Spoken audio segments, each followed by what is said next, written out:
of Jaipuria Institute of Management, Lucknow, welcome you all to the inaugural ceremony of the 17th Annual Interdependence, Integration and Co-Creation Conference. The theme for the IIC 2023 is Diversity and Inclusion. IIC 2023 is a conference that brings together a significant number of delegates from industry, government, and academia on a singular platform to share the forum. Businesses and organizations that commit to diversity and inclusion produce more inclusive environments with equitable results. Despite nearly 50 years of corporate diversity initiatives, companies are still struggling to integrate diversity and inclusion into their DNA. The guests for the inaugural ceremony are our chief guest, Mr. Anuj K. Agarwal, Chief Operating Officer of the ICICI Foundation. Our guest of honor, Mr. Burli Fanendra, COO of Ajio Reliance Retail Business, who will be joining us online. Our keynote speaker, Mr. Pulkit Trivedi, Director, Google Play. Now, I would like to invite Dr. Kavita Pathak.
We now present green certificates to our esteemed guests.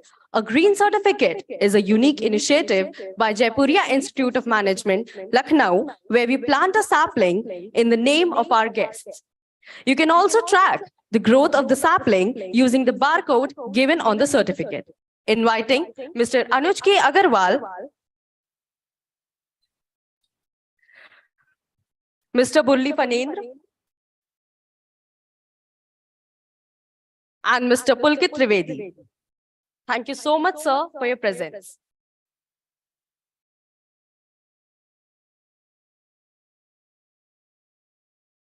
I would now like to invite our director, Dr. Kavita Pathak, to deliver the welcome address.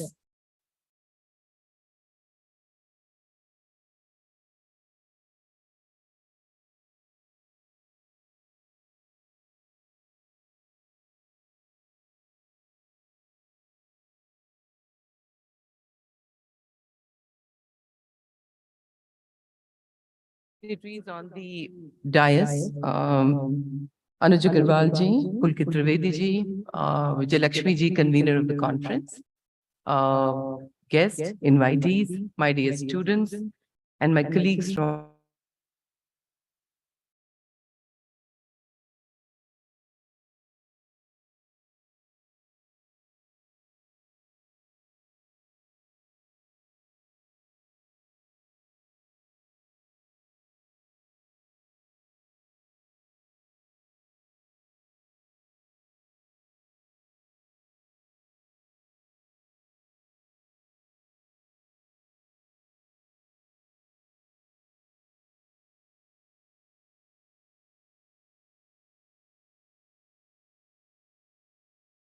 because we need a discourse. We need a dialogue on this. Can sound please check the sound? It's echoing.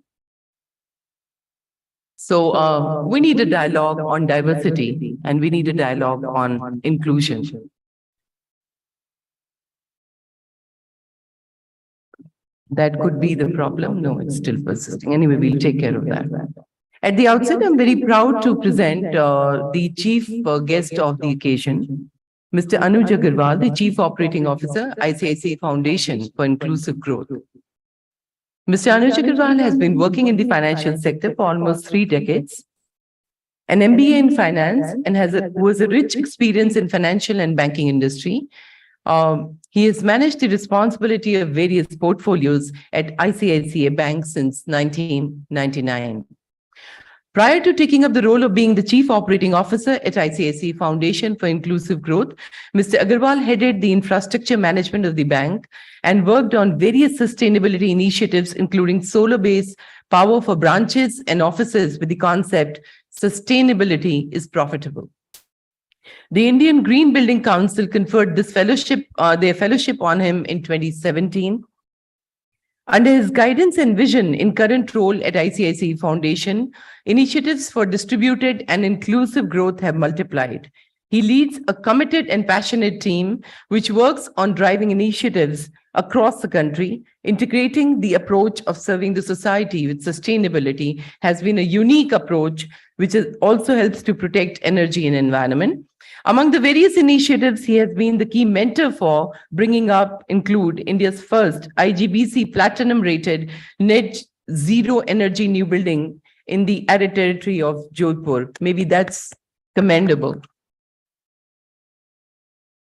He is passionate to bring these concepts of sustainability into the operations at ICICI Foundation through various social and environmental related projects focused on creating distributed development in our country. We warmly welcome you and we thank you for making time to be with us.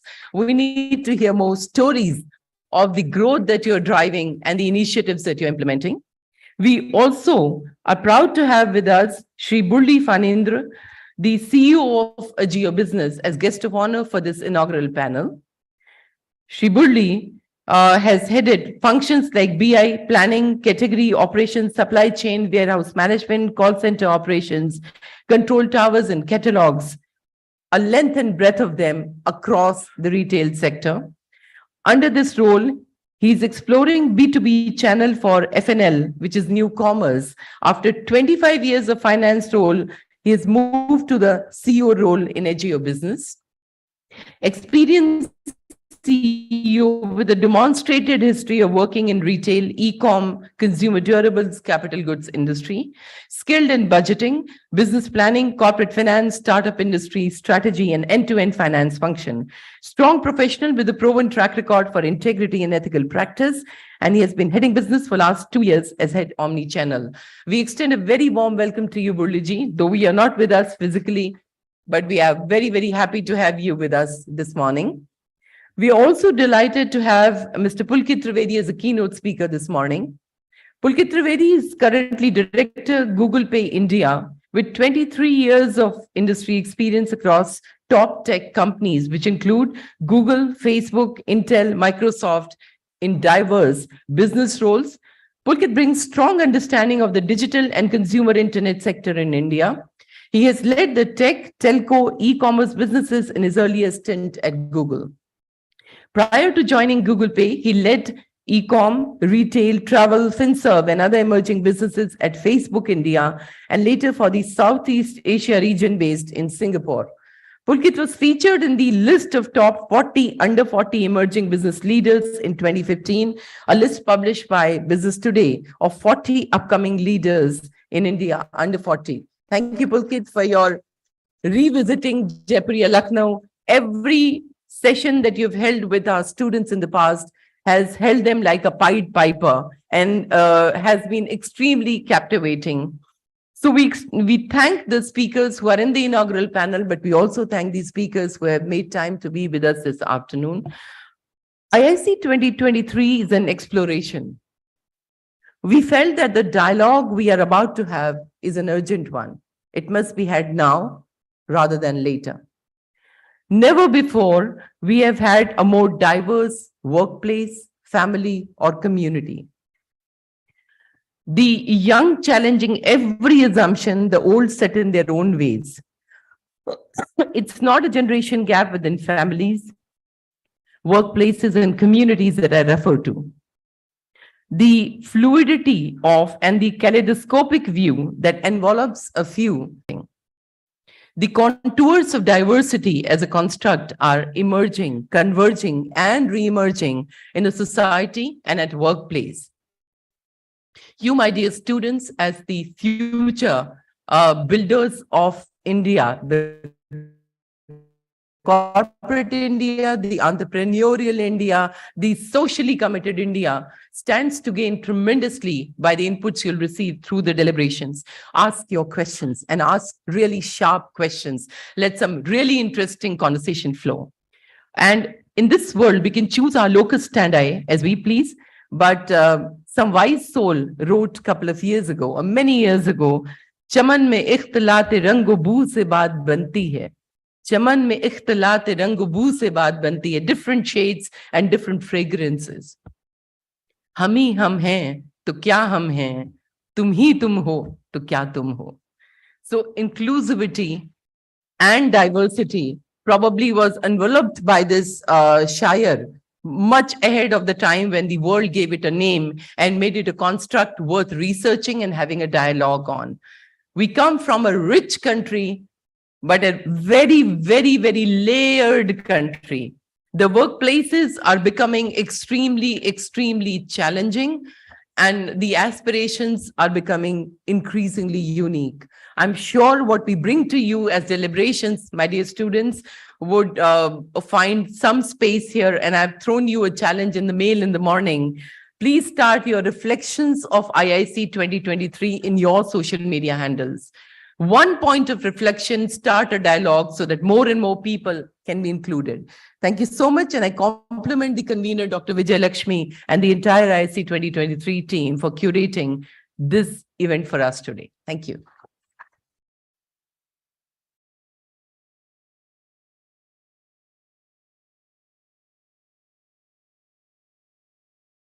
Thank you so much, ma'am, for your valuable words.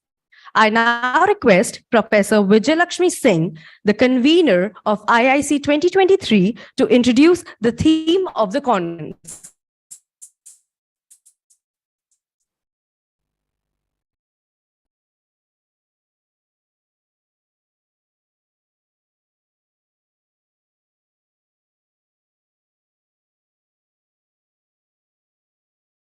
Good morning, everyone. Dear distinguished guests, attendees, and organizers of the 17th Annual Interdependence, Integration, and Co-Creation Conference at the Jaipuria Institute of Management, Lucknow.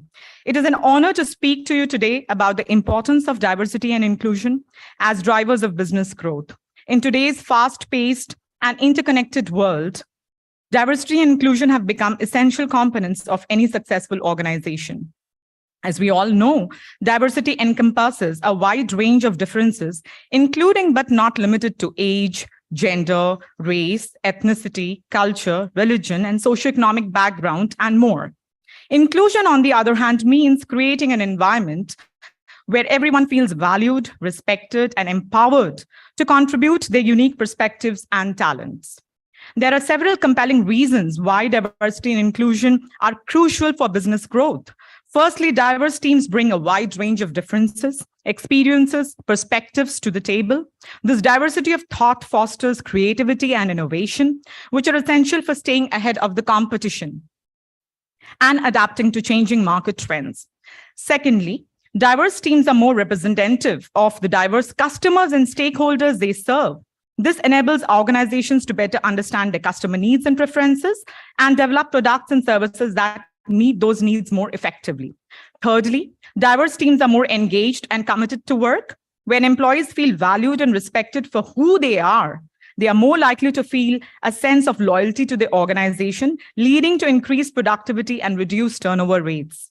So, however, achieving diversity and inclusion in the workplace is not always easy. It's very challenging and complex at the same time. When employees because it requires a concerned effort to overcome biases, stereotypes, and unconscious assumptions that can prevent individuals from feeling included or valued.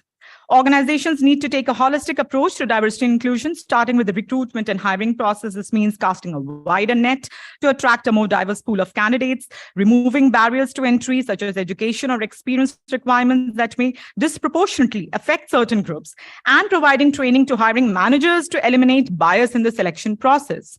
And of course, such strategies are, many more, but I would not, start my HR related mantras here.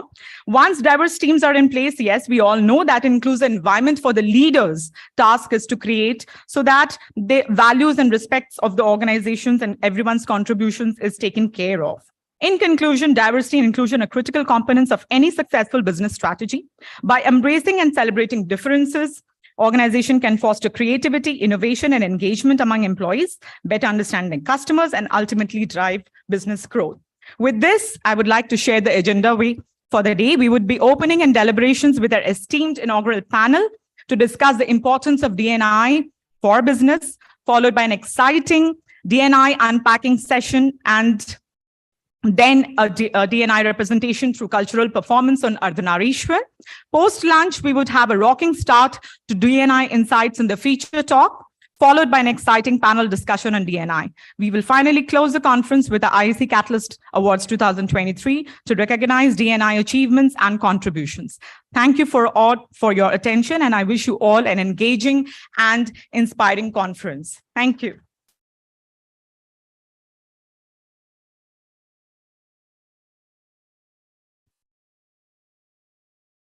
Thank you, ma'am, for giving us an overview of the theme. I now invite our keynote speaker, Mr. Pulkit Trivedi, Director, Google Play, to come on the dais and address us.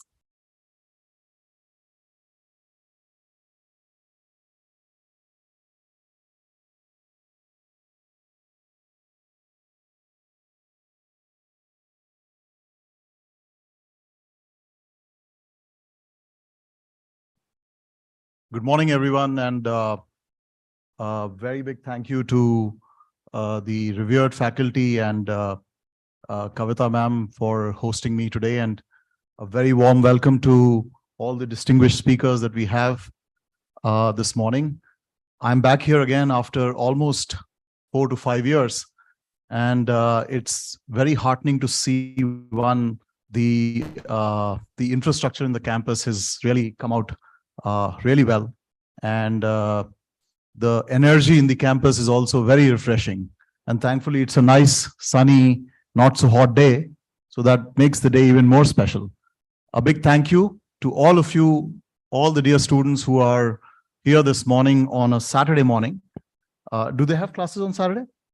They do. Okay, so it's not that bad. So a very warm welcome to all of you. And, the first thing that I was observing actually while sitting out there was, how does this group of students look like? And I think the faculty, the institute, the overall screening process, I think has worked really well, because I can really see a good mix of gender here. So that's really heartening to see. But before I begin, anything around diversity and inclusion, I would like all of you to take a step back and think, how would the world in every dimension be if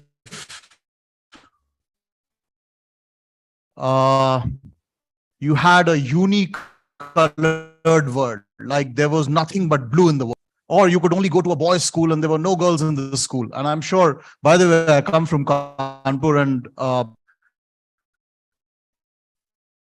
how archaic or vague or random this concept is, that I hope there are none anymore. But this concept was unfathomable at this point in time. Now, when I look back, it is really vague and random. And the fact that if you had only beaches as a destination to go to, and there was no other city in the world that you could ever visit, imagine the kind of uniformity that would bring in each of your life, right? In our lives, like you eat something which is just a single dish. You go to a place which looks like the same. You go to any other city, it looks like the same. You have only boys or girls in the school. You have no colors around you. I think it would be a very, very boring life. We would all, as human beings, we would rather fret and have such lives. And when you think about this very unidimensional aspect on how life could turn out to be if there was no variation in anything that we are doing, the kind of lives we are leading, what food we are eating, what places we are visiting, I would say it's a very dreadful experience to visualize. Now, having said that, one of the things that you should be really, really thankful about is that this generation is born after the 90s, or many of you are born after 2000. And the biggest inequity that existed in the world was the lack of access to information. Now, if you think about it, you cannot imagine a world where I grew up, and I'm from the cusp generation. The cusp generation is I got to see the internet while I was studying. I got my access to my first mail account in 1996. That was a Hotmail account. And I also saw the transition from a single channel owned by the government to the explosion of the broadcast television in India. Imagine that life, and imagine all of you that you are born into. Can you even remotely relate to a life that had one single broadcast channel? There were no mobile phones. There was no access to information. If you had to go from here to Hazratganj, you had no Google Maps. You would stop at 10 places, ask people address. Imagine how that life will be. So firstly, you should be really thankful that you're born in an era where you have access to information. And I'll tell you how technology has actually tried to bridge the gap on diversity and inclusion. I'll address both the inclusion and the diversity part, but first the inclusion part. Now, when I said that, the biggest, I would say, inflection point that mankind has seen, I think to me, it is the internet after the invention of electricity and the invention of aeroplane. To me, those were the biggest invention that human beings ever made. There are many others, but you could possibly argue they changed the course of the world. And internet actually changed the course of that world. Today, India has 700 plus smartphones. Everybody in India has an Aadhaar card. And over the years, the governments have taken a conscious decision to open bank accounts. 450 million bank accounts have gotten opened in the last 5 to 6 years, which means that now almost 900 million Indians have a bank account. Now imagine this. We run the biggest social security program in the world in the form of Aadhaar. 1 billion plus Indians have a social security ID. Everybody, because this smartphone became affordable, have access to a smartphone.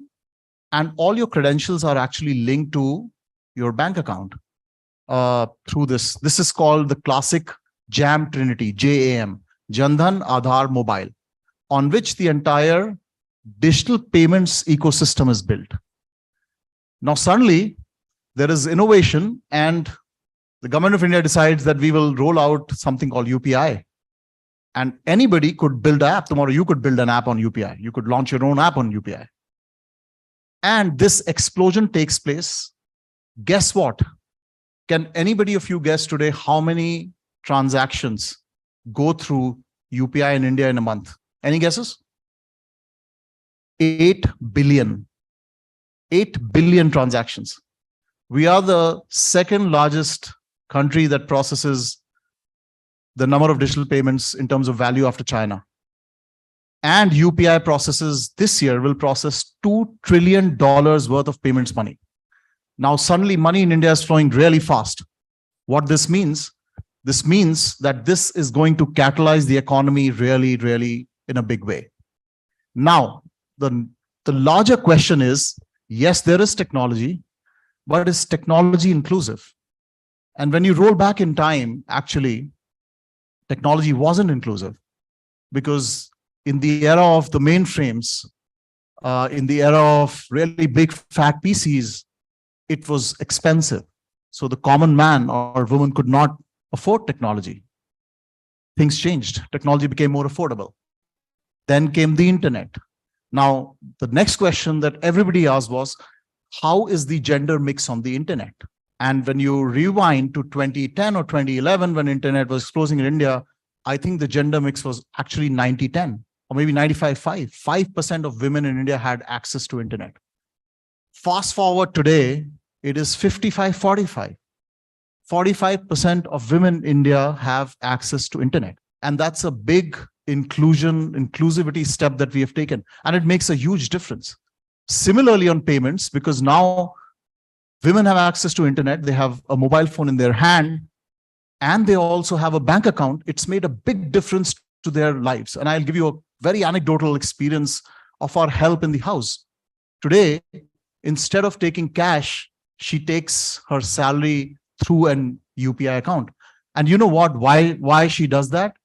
She does that because she feels very safe going back home, because that money is going straight into her account, and therefore there's no risk of her losing that money to the hands of her husband or other family members, because it's safely put in the account.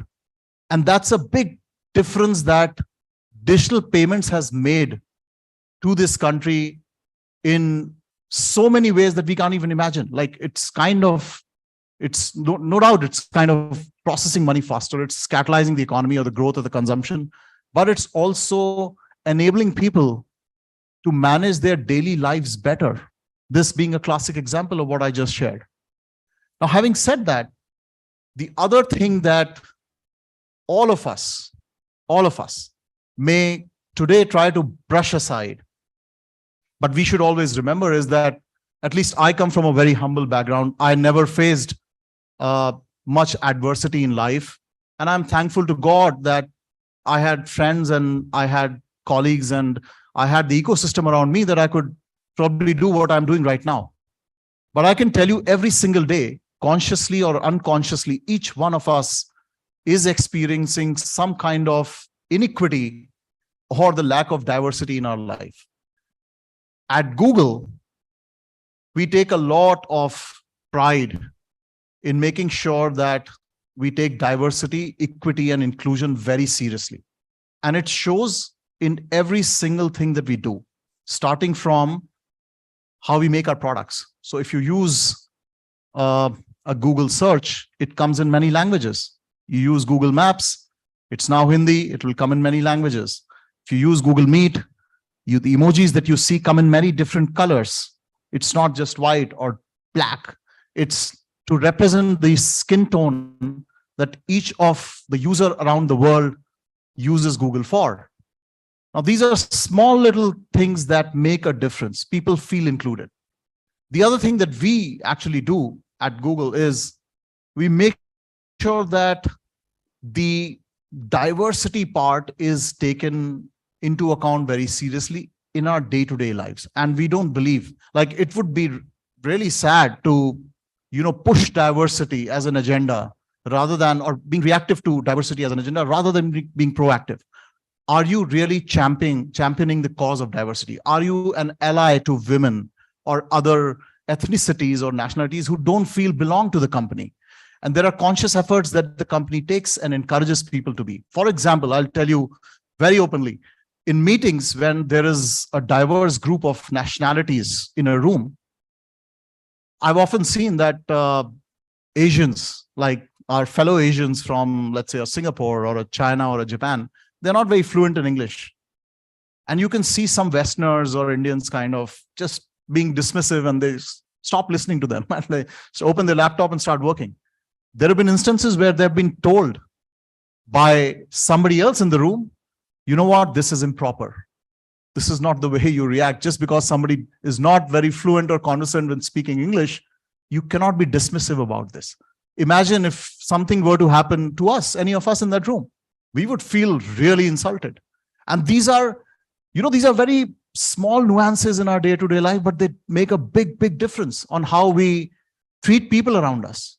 Similarly, at workplace, not so much at Google. I think Google is a fairly liberal, very equitable company, but still you see people making very inappropriate remarks about women, right? And I can tell you, to all the males sitting in the room, including me, I've learned this, and my journey has been I've come this far after having experienced many things at workplace. I can tell you, and we should be really take a step back and think about this. When you have a woman boss, how do you react to them trying to give you an instruction and do something? I can tell you the male ego just spurts out. And all of us sitting in the room believe, oh, how can they tell us to do something even remotely that we are not supposed to? I know it all, right? This happens to us. And somewhere I have seen accomplished leaders really observe the room. They coach people like I have been coached, right? I'll be very honest that I've been coached and I've not felt this thing about people giving me instructions. They coach people and they tell them that why diversity is important. It is not just a moral thing to do. It is also about getting the right creativity in the business, making sure the business is growing at the rate at which you want to grow. It is an appropriate thing to do morally, financially, diverse backgrounds. And that is why we make sure that leaders in the organization like ours, they have an KPI of making sure that how we hire is not based on, because I've been brought up in a certain background, I've worked in a certain way, I like doing things in a certain way, therefore I hire people like I am. And we've seen teams miserably fail when you have lack of diversity in teams. They have miserably failed every single time. And I can quote many examples, live examples on why they've miserably failed, because they were all of the people we were of the same type. Having said that, I would encourage all of you to probably make sure that you are an ally to the diversity and inclusion cause in every sphere of your life, starting today, in your classroom, the jobs you take, whether you become an entrepreneur, you take up a job, or whatever you end up doing. And you really spend the next 2 days not being very casual or trivial about this whole, the diversity and inclusion topics being discussed here, but give a very patient hearing and try and absorb what is being shared with you by the distinguished guests over the next two days. So thank you so much. And I wish you a very, very successful convention for the next 2 days. Thank you so much.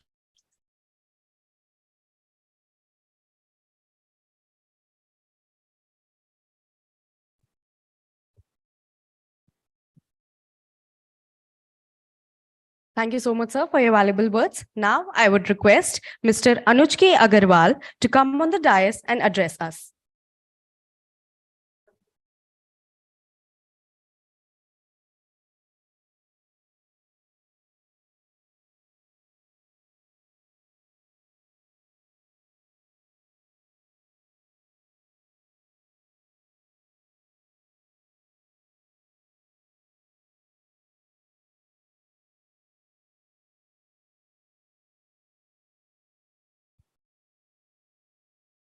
Namaskar. Good morning. Dr. Kavita Pathak, Director, Jaipuria Institute of Management, distinguished speakers, faculty members, organizers, alumni, industry leaders, and dear students. It is a real pleasure for me to be standing here and interacting with all of you. I have lived in Lucknow for 9 years, and it's a great feeling to be here in this wonderful city. I must at the outset express my thanks for all the warmth that you and your team have shown. And honestly, I really don't know whether it's the culture of Jaipuria Institute, or it's the city vibe, or it's the combination of both. But thank you really for all the hospitality. It is just wonderful. So So though it is my first visit to the campus of Jaipuria Institute, but I have always heard good things about this institute.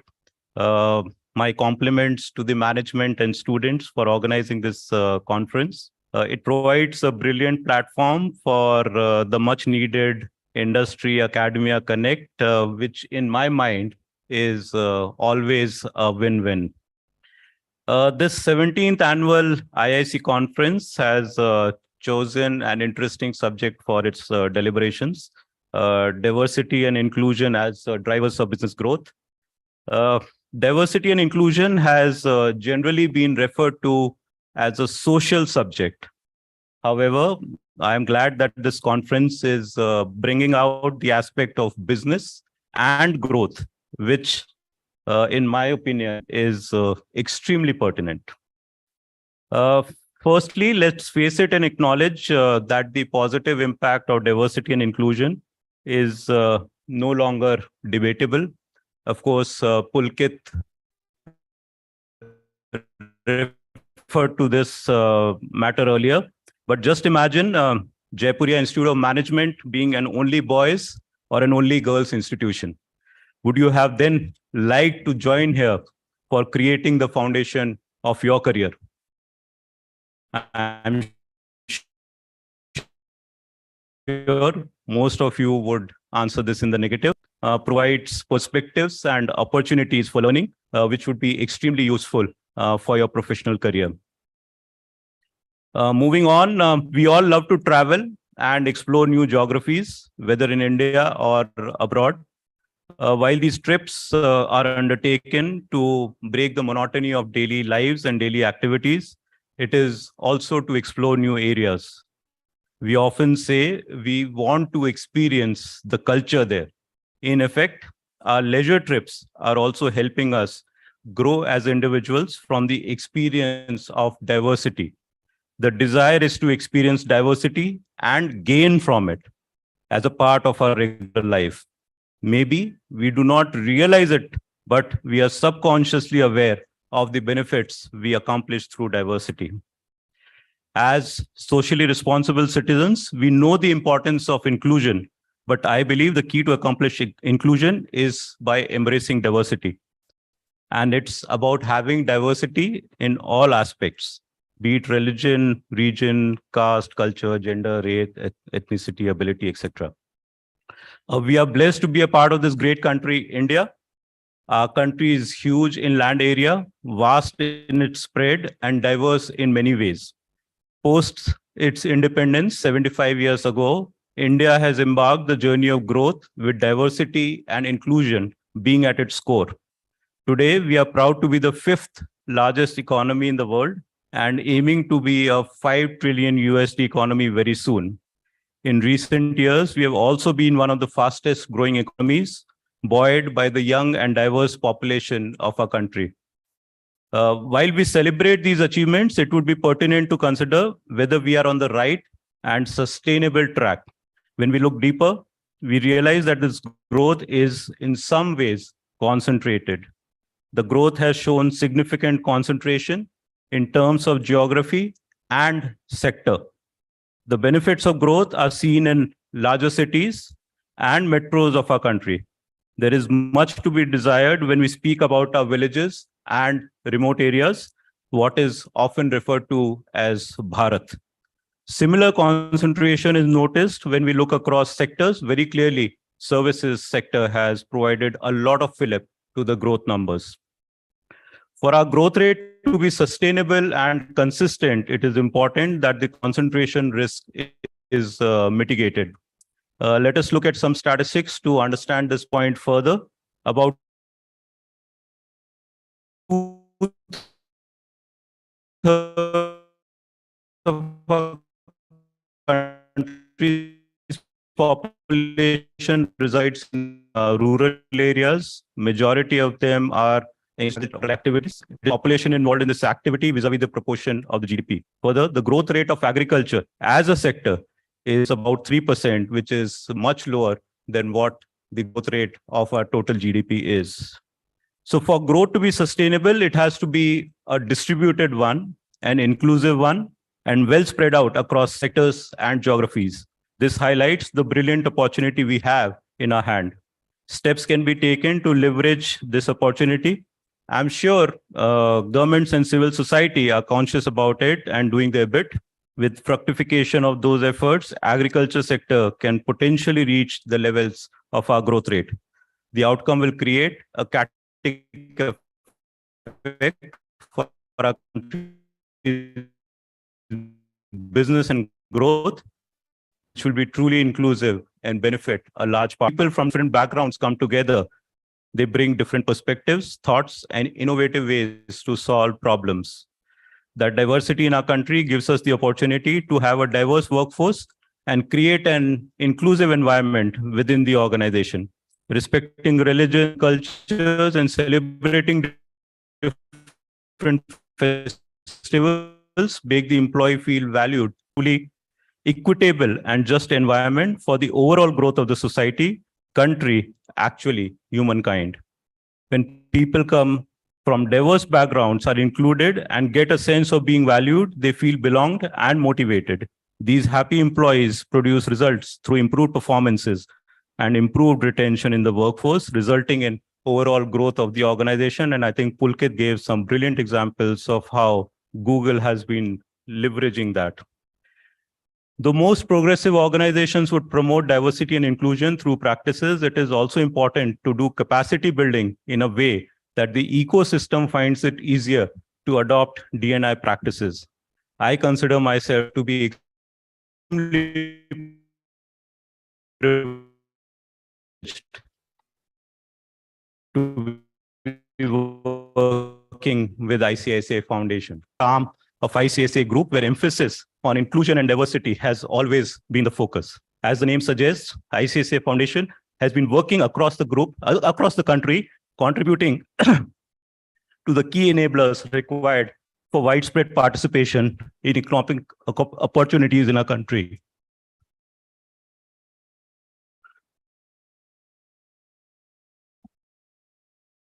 The foundation has projects covering diverse communities, that is tribal population, Himalayan region, forest areas, aspirational districts, northeastern zone, border areas, etc., with the objective of creating impact in a sustainable way.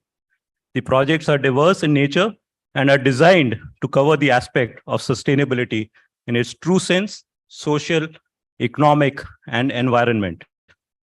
At ICICI, encouraging gender equality right from leadership roles cascading down across levels has always been a conscious effort. Further, the endeavor is to have an inclusive environment by taking steps for our work premises to be friendly and accessible. The philosophy of the organization, backed by these initiatives, have helped ICICI Foundation to be a certified great place to work. While this may just be a certification, but the approach of supporting the environment and following the practices for diversity and inclusion has provided a lot of stability to the projects. The employee morale is always high. Their engagements bring out innovative solutions to bridge gaps. Participation from the communities is engaging, and organization experiences high ratio on employee retention. At Foundation, we work for the underprivileged section of society and have been able to uplift close to 0.6 million individuals, 53% of which are women beneficiaries. All our core initiatives, whether it is skilling, livelihood development, healthcare, education, and environment protection, involves an inclusive focus on marginalized communities. The coverage includes transgender and specially abled, with the objective of offering skill development training leading to income opportunities for as many voiceless individuals as possible, and eventually help them get into the mainstream business. The foundation reaches out through conducting batches for juvenile homes, prison inmates, retirees of defense forces, and rehabilitated addicts. The endeavor is to move in a direction that every single individual contributes positively to the GDP and, of course, creating personal growth in the process. Let me give you an example. Shatakshi, a transgender who took free of cost skill development training at ICICI Foundation's Academy for Skills, Vadodara, a training of 3 months selling skills batch, and today placed with India's leading industry at Jamshedpur, earning approximately 3.5 lakhs per annum. Shatakji has become a role model to the community and shown a ray of light to others to be a part of the mainstream. The community are now hopeful that they can leave their conventional activity and join a professional career for personal growth. The credit, of course, also has to be accorded to the employer for having an inclusive approach and encouraging diversity at their workplace. Juvenile homes and similar places house individuals who would get tagged in society for life and thus limit their opportunity for a decent livelihood. Every case of deprived livelihood can be considered as an opportunity lost for economic growth. With the support of ICICI Foundation Skilling Initiative, an enabling environment is created which helps them overcome the stigma and get an opportunity to earn a livelihood to lead a life with self-pride. This will create a nation where every individual is valued and is contributing to the growth parameters. Promoting diversity and creating an inclusive environment is not only beneficial, but also creates a just environment leading to business growth for the organization. Aggregation of these benefits help in development and growth of the country. Now, let me give you a perfect example of promoting an inclusive society. ICICI Foundation runs a fellowship program which is designed to create social leaders for tomorrow. Priyank Patel underwent the fellowship program a few years back.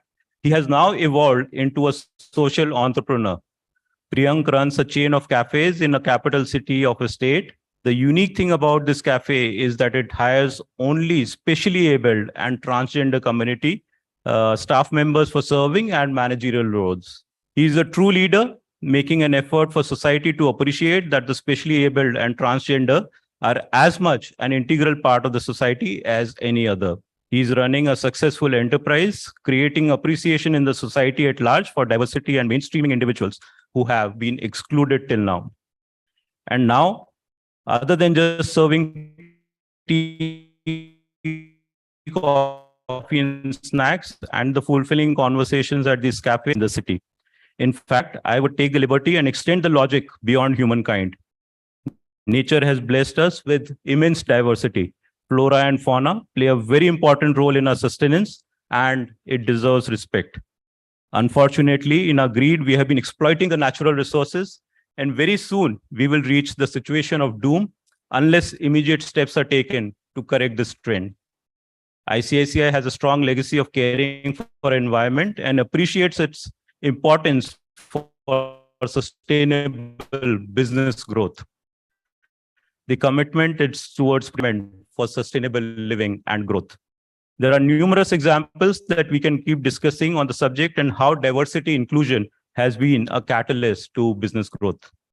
It is pertinent for all, especially the youth, who stand at this crucial juncture of channelizing their knowledge and leveraging their competencies to look beyond their immediate gains and take steps for ensuring the overall development of the nation.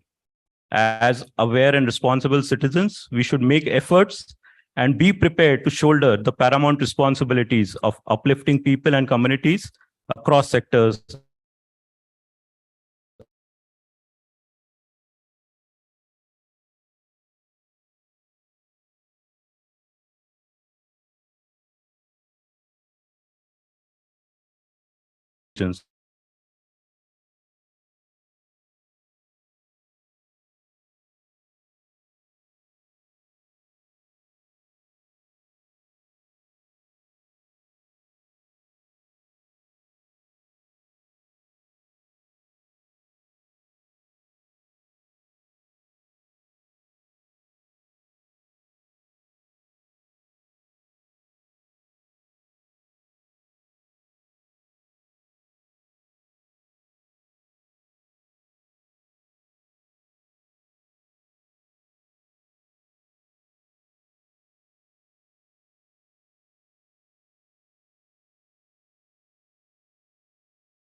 Hi, good afternoon, everyone. Can I start? I had some connection issues previously, so I couldn't hear my name. So should I start? Good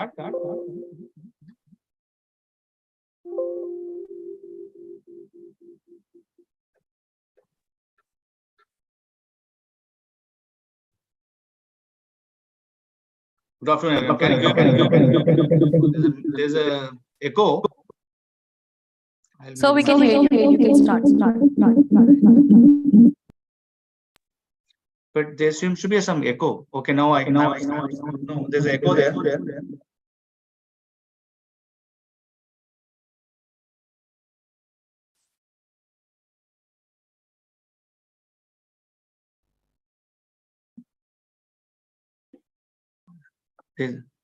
Yeah, can you hear me now? Yes, I think looks like. Hi, good afternoon, everyone. First of all, thank you so much for giving me the opportunity to address this 17th IIC annual convention at Jaipuria Institute of Management. I would have been very fortunate to be there and then in mid of all of you to soak the excitement. But unfortunately, due to some personal reasons, I couldn't travel. But I'm really thanking the entire event management to allow me to talk to you virtually.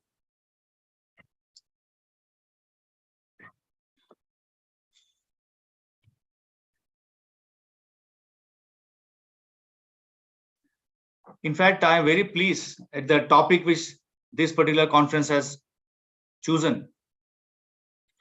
This is a very progressive and futuristic thinking.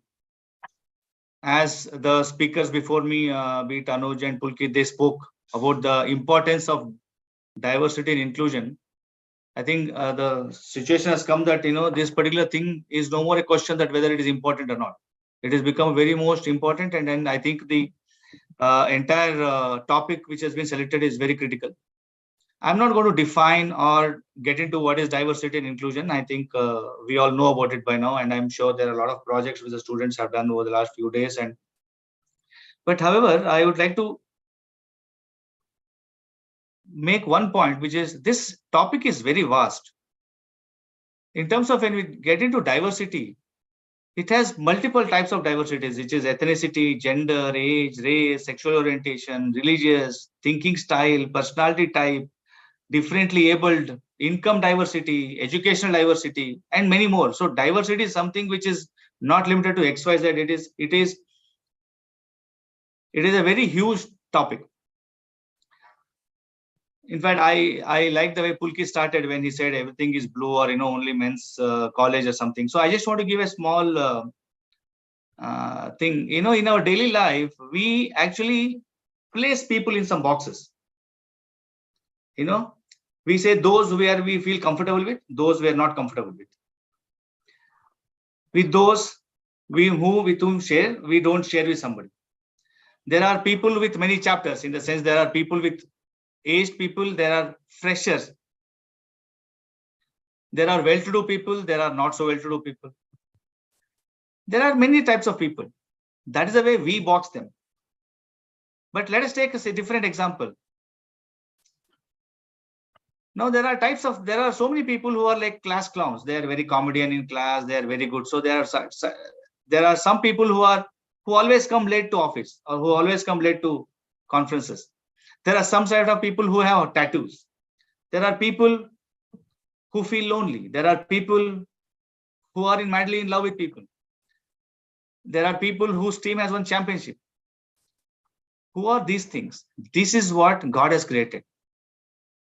So technically, diversity is a very vast topic, and believe me, in a day or two, can we cover the entire depth and width of this? Very difficult, but we have to cover some part of it and see how exactly we do. I'm not going to talk about the various elements of the diversity and inclusion in terms of, I'm going to talk about the day-to-day workplace practices which impact the diversity and inclusion. Day-to-day thing which happens in an office. Because I am told that, I should talk about practical experiences which goes a long way in making the inclusion practice at a culture. But before that, I just want to take a step back. We humans, in fact, are wired for recognition. We value recognition. But even before that, there is one more thing which we value more, which is equity.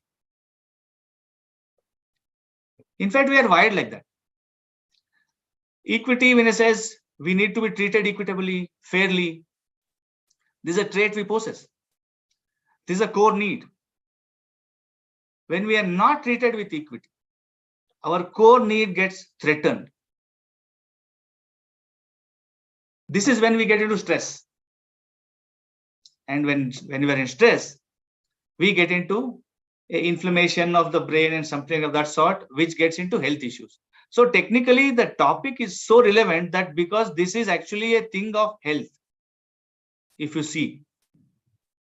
So, for example, I'll give an example. When you are made to walk, so in my speech, maybe next 15 minutes, 20 minutes, you will see a lot of examples. So pardon me for that, but real life examples I'll give you. When you made to walk in a first class aisle to reach to your economy section in the flight, the chances of more air rage is there, which is proven. It is a human psychology that, when you're not treated equally, and when you see somebody sitting in the first class, when you have to go to the economy class. So this is human tendency. I will give one more example. In our building, we have 2 business heads. Okay, example it is. So during the peak time of COVID, we were all supposed to get RT-PCR done, every week or something like that sort. So one of the business heads is to go and stand in the queue with the normal employees to get the testing done. And one more business head was there who is to get the nurse to the cabin to give the samples. You know what I'm talking about, the inclusion culture. The guy is standing next to a business head who is in the RT-PCR test, feels equitable, feels pride that, this person is there. So that's the inclusion culture. So this is a basic equity which we are trying to address through this diversity and inclusion. No, when we talk about this diversity and inclusion, the thing which normally comes first is gender diversity. Share of female employees or women employees in the corporate India, share of boardroom representation of the directors. I am definitely not saying that that's not important. That's one of the most critical things which we have to address, especially in India. However, there is one more slightly critical thing which is there, which though people call it as a disability or differently abled diversity. To the general understanding, this differently abled is not about people who are having, there is a blind or one leg not there, head, hand not there, something. It's not about that. The physically appearable differently abled people. There are some survey was done in US in 2018 or 2019, where it said 1 out of every 4 Americans is differently able. In the sense, it can be the guy who has some problem with the way of hearing. It can be, he can't absorb quickly. There are people are there who can't even understand what you say on one thing. They have people who have vocabulary issues to express themselves, though they have brilliant ideas. There are people who can't introvert, who can't talk. Every type of people are there around us in our company. This is the way I call it, as a differently abled people.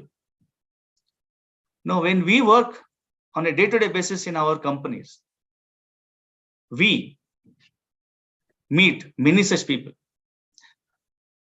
Let me give you an example. Again, there's a meeting happening and you call for a meeting without agenda. There are types of people who become a little anxious or panic because their nature is that they need to prepare. They are not so well versed with the way they have to talk immediately. There are people who write it and go and talk. There are people who have a maybe even eyesight issue that they can't see what is there in the project, in what is being projected. These are very small things, but the inclusion behavior here is when you send out an agenda before the meeting. One simple inclusion behavior a manager can do. I'm talking to, I think, the students who are already managers are going to lead team. So hence I'm broaching these particular topics so that you know what exactly I'm talking about. Sending an agenda, making sure that the guys are prepared for the meeting is a simple inclusion behavior. or post the meeting is over, sending the minutes of meeting, sending the notes of the meeting is another big thing, because there are people who may not memorize well. So there are multiple things. So basically what you're doing, you are basically reducing the anxiety and the panic of the people. This is inclusion. As simple as that. And this is small things, but it goes a long way. Even when it goes to differently abled people, when I say in terms of physically differently abled, when I have some problem.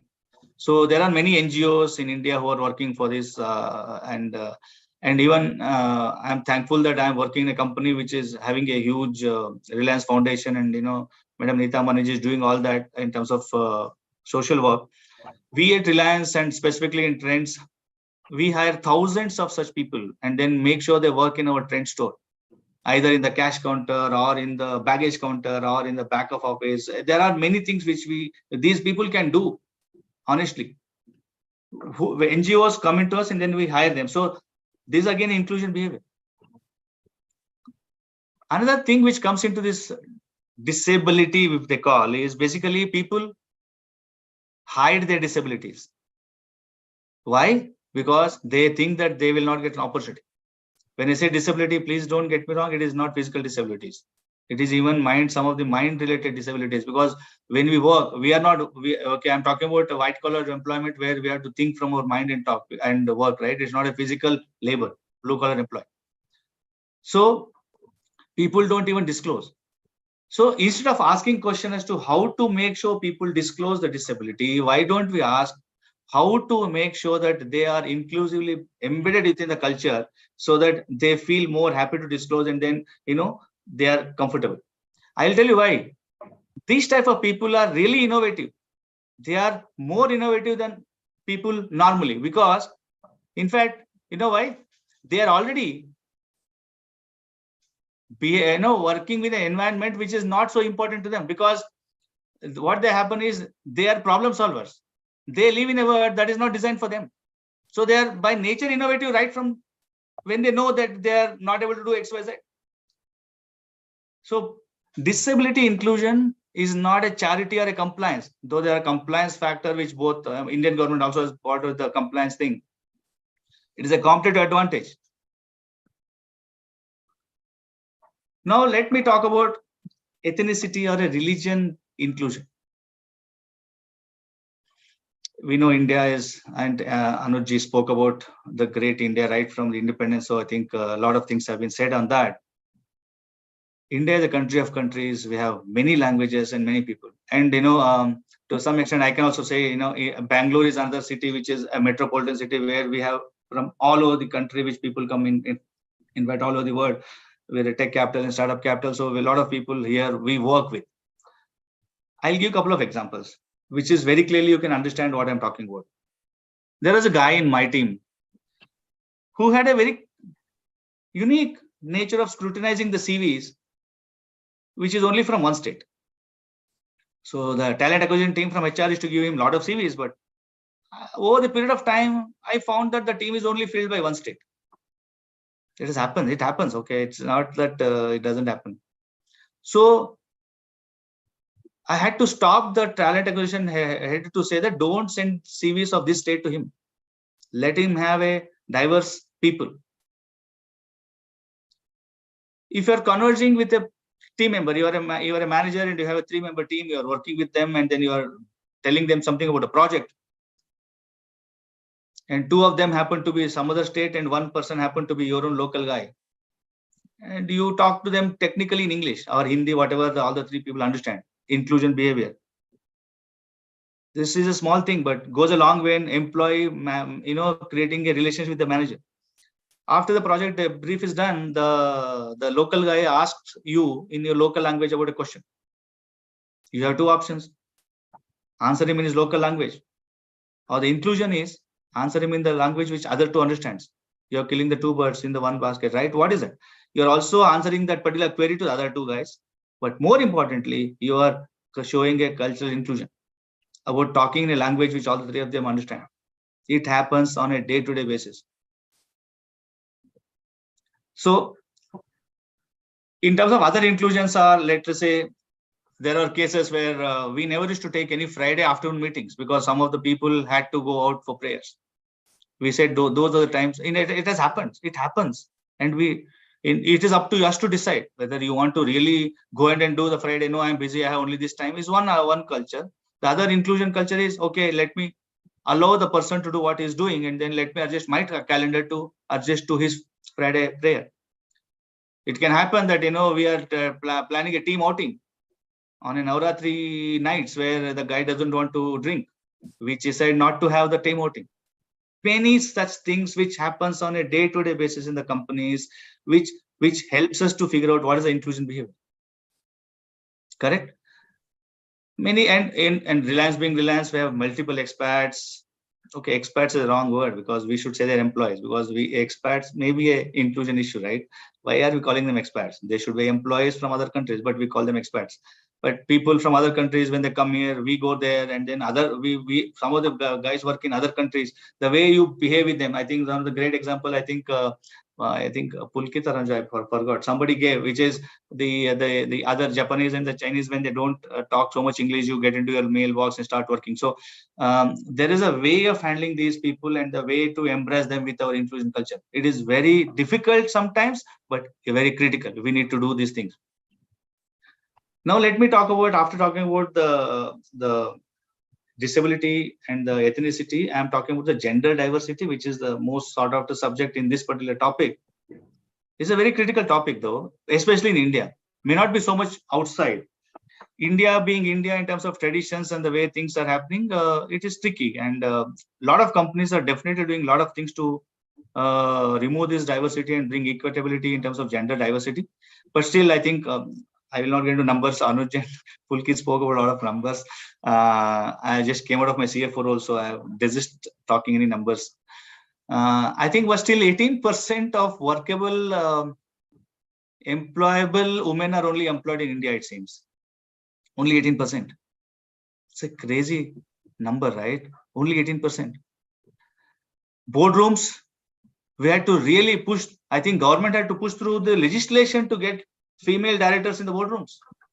That too share is 1:5. If this 18% becomes, let's say, 30%, I saw the note which was given as part of this particular event, right? So I think the note said 5% increase in GDP. I think the potential is much larger.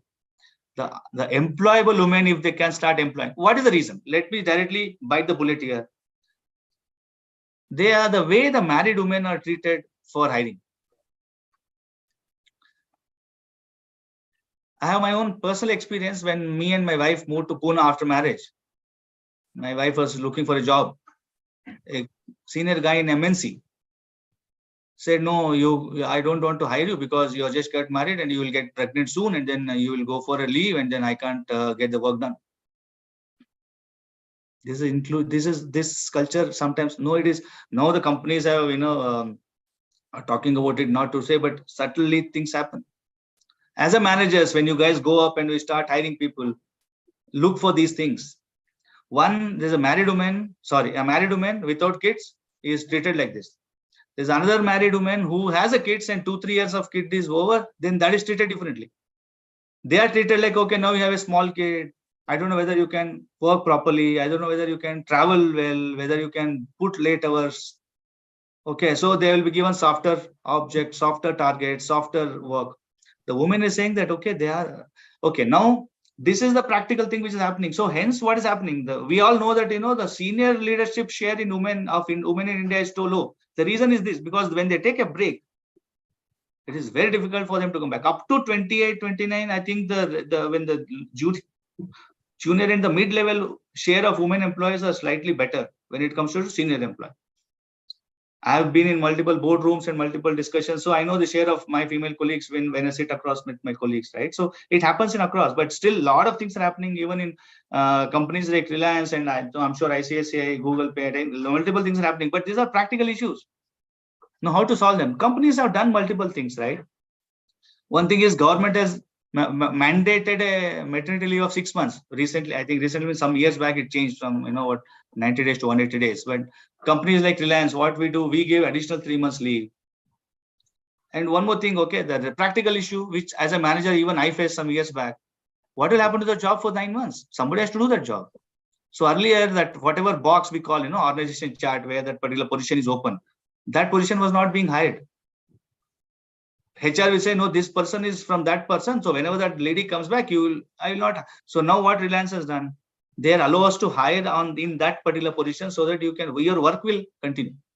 So that the mother can peacefully work after she comes back from 9 months. Companies like Reliance and any big companies, the opportunities are too big, right? She should not feel anxious that somebody has taken my job, what will I do? So there new growth will come, something, so that the manager is comfortable. I don't know whether you are able to get, I'm sure people working are understanding what I'm saying, but from the student community, please understand what happens in the day-to-day companies. This is a very critical gender thing which goes through. So other thing is, I'm worked from retail for last so many years. So I'll tell you, for example, in Reliance, let's say trend stores, we are proud that 40% of our employees are women, 40%. 20% of our store managers are women. The reason? That's a mandate, measurable goal. Okay. And you know what's the flip side of it? Normally, when you travel, when you do shopping, typically it is weekends and evening, 7 o'clock, 8 o'clock, right? That's the way the peak, and we know the sales curve, right? Whatever happens between 7 to 10 sales is double than what happens from morning to 7. That's the way normally sales happens. So, but because of some of the Indian government regulations that women cannot reach home after 8:37. Some states have that regulations. Even now, some states don't have the regulations. Some states have the regulation that women can start working, but they can go home after in the morning. So the night shifts, the Bangalore, all the call center happens. So we ensure that the women leave at 7 o'clock in the stores when the peak is there, but still we ensure that 40% is there. So it is slightly issue, but because the inclusivity as a culture is required, so we get it done. The other thing which government has also done is POSH, policy for sexual harassment, which has become a government body, and you have the committees in the companies. This also gives women very much comfort and the power to work in the employment in the office, because she knows that there is a governing body. But I think most of the companies, I think now things are slowly changing. I think companies are taking this very seriously. I was in a startup. I personally created a separate POSH policy myself, so I know how exactly the serious these POSH policies are. Every word has to be taken care. Okay, so I think from the government perspective, from the company perspective, there are steps being taken. Are we doing our step as a manager? Are we doing as a step as we individual? I think we have to ask.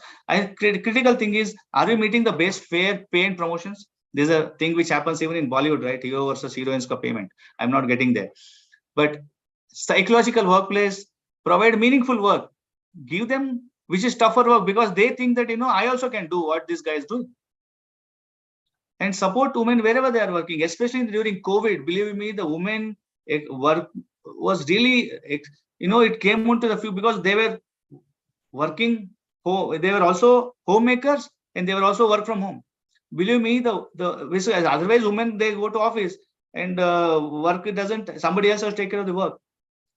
So during COVID, the real issue happened, and I think that helped also. People also started understanding how difficult it is for a woman to work. So the gender diversity in India is critical. Some of the things which some of the MNCs have done, I'll give some good things also. One is that the entire thing about the maternity leave and the hiring of the box. I think PNG, I think worldwide, I think the case study was from Pakistan, I think, where they started doing a sponsor honor days, wherein they said, okay, what happens? Typically, we've been India, Pakistan, maybe the Southeast Asia, we live in a joint family, right? We stay with mother-in-law and stuff like that. So they started calling mother-in-law as a sponsor. They said, okay, this is a honoring day. They call the mother-in-law to the office and they honor them. It's a proud moment for the family. These are inclusion culture which has to be created by the companies. It can be said that, okay, it can be done, but making that happen. Now it has become it's a ritual, it seems, in PNG, is the way I was told. I am not directly aware of this, but I was reading somewhere. So this is about gender diversity. Now the last and the very critical thing I want to touch upon is the unconscious bias. Most critical thing, because all this is, there's a word, it is gender diversity, disablement and blah, blah. But this unconscious bias is something which we do without our knowledge. I'll give a couple of examples. You'll understand. There's a smart young manager who was just passed out, I'm sure, from the institute like this. And, then we go to a company, you have a person reporting to you who's maybe 55 years old. a typical degree holder working for 25 years, he comes under you. Then you have a project which has to be done and it has to happen in the two locations simultaneously where the guy has to travel. Two types of handling it. The normally things happen. Oh, you have to travel to two places. So that's why I asked Neha to handle this example. That's not inclusion behavior. Have you asked that person, are you ready to do? Because he wants to do. He wants to show that he is still young. Can you do this? Can you travel? If he says yes, sorted, inclusion. If you say no, I will give to this person so and so, then he starts, this again, very simple, but unconscious. Maybe that guy may not have any bad intention. He wants to help him, but this is unconsciously we behave like this. Maybe other example, when a female, mostly this happens, I'm sure Pulkit said to all the male and to himself, when I was also hearing this side, which is some of the comments which happens to the female employees when somebody dresses up well for an appraisal discussion. Very bad. Is that the way to look at are we expecting the girls to dress up because of the appraisal discussion? Oh, you dressed up well, today's appraisal, is it? Enough for her to figure out. This is unconsciously. Maybe you don't have any bad intention, but the way it is portrayed and the way the person takes it, communication is two-way, right? Somebody gives and somebody takes. It has fallen the second side, right? And maybe young employee, guys like you, when you join and take a coffee break, you guys are very efficient, right? And the manager walks out and see you taking a coffee break and says, one more coffee break, is it? The young employee breaks. He thinks just because I'm taking a coffee break, I'm not efficient. Again, unconscious comment. Correct? And security guard, simple thing. When you enter any place, security guard asking ID. He doesn't ask my ID, being whatever I am. So he asks my junior employee. I have to show my ID so that the junior employee doesn't feel that, there's an equity issue. Okay. So leave. When you say, Acha, why are you asking leave when the project is in the final delivery stage? Oh, using your Madrasi link, is it? Simple. Okay, for all North Indian, Madrasi means South Indian. Okay, I differ that, but anyway. So, oh, Madrasi link, is it? They say. You are making a comment unconsciously. You think that's a joke, but that's not a joke. These are the inclusion behavior which consciously we have to be thinking, because it helps the entire organization and the productivity. This has to become consciously we have to be inclusive culture. So I have 2 more minutes. So Pulkit was talking about how lucky you guys are to be born in the area of technology, and also the way you guys have embraced technology. Can we embrace inclusion?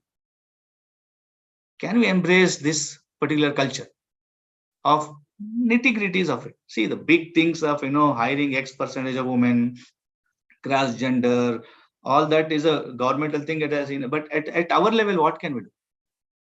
What exactly we can do? Correct?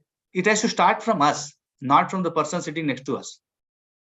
It is that small things which we can do to ensure that we get into embrace the inclusiveness. It's not about just praying, but moving our feet. You should verbalize your objective, which is measurable and time bound, so that you can yourself measure yourself that are you in the right direction in terms of inclusion. Dear students and friends and all the people sitting on the in the dais, I'm so thankful for this opportunity. I really hope that the examples which has given will be taken up at a day-to-day thing. And thank you so much for the opportunity. Thank you so much.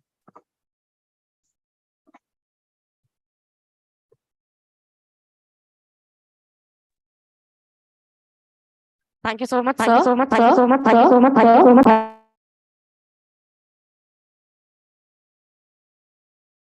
Now, I would like to request our director, Dr. Kavita Pathak, to present a memento for our esteemed guests as a token of our regard and appreciation.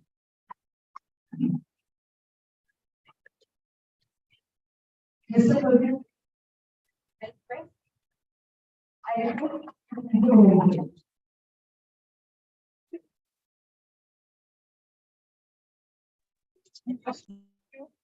Mr. Anuj Agarwal.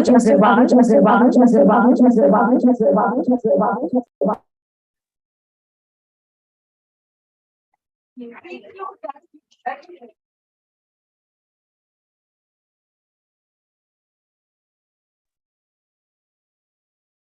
would also like to thank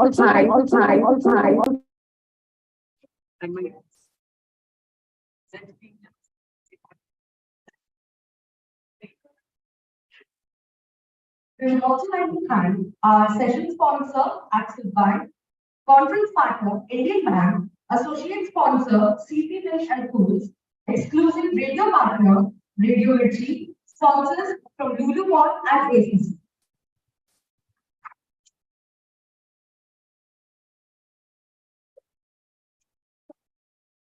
And I thank our director, Dr. Kavita Pathak, and distinguished guests for taking the time to attend, as well as the faculty and students for being such a delightful audience. Coming up next, we have our key speaker, Jaipuria Institute. With a break, continue.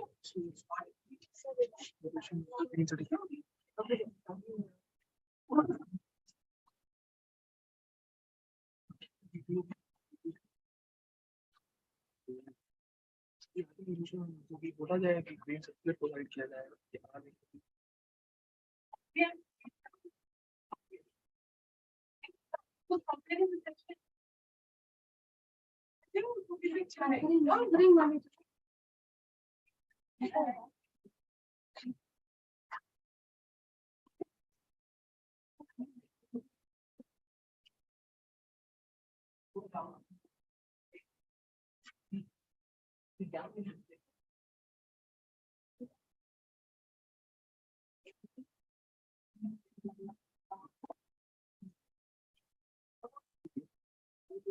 Now, I would like to invite our key speaker, Vidushi Maharaj. Vidushi is a law graduate and works towards fostering educational equity inclusive industry. Through her previous work with an inclusion consistency form, she aims to make educational spaces safer for the LGBT while ensuring LGBT students get access to excellent professional opportunities. She is currently working at Teach for India as manager of culture and engagement, helping to build a safer and more engaged community of leaders. She believes in practicing vulnerability and sustainability in all areas. We welcome you now with our traditional green certificate. Green management Lucknow, where we plant a sapling in the name of our guests. You can also track the growth of the sapling using the barcode given on the stage. Now, I would like to invite Vidushi to come on stage and enlighten us with the call.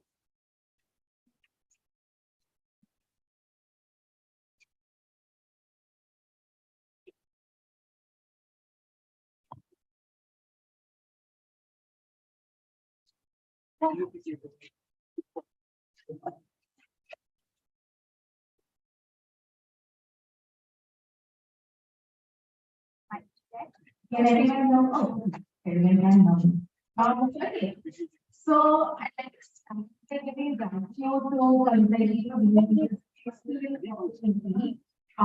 present our thoughts to all of you.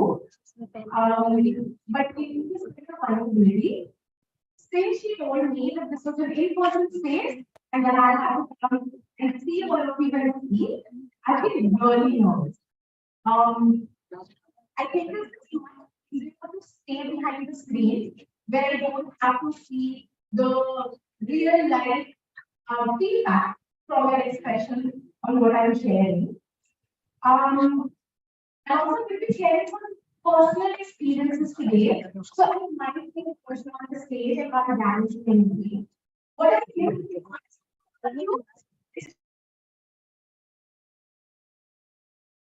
to me with kindness, with empathy, and with an open mind today.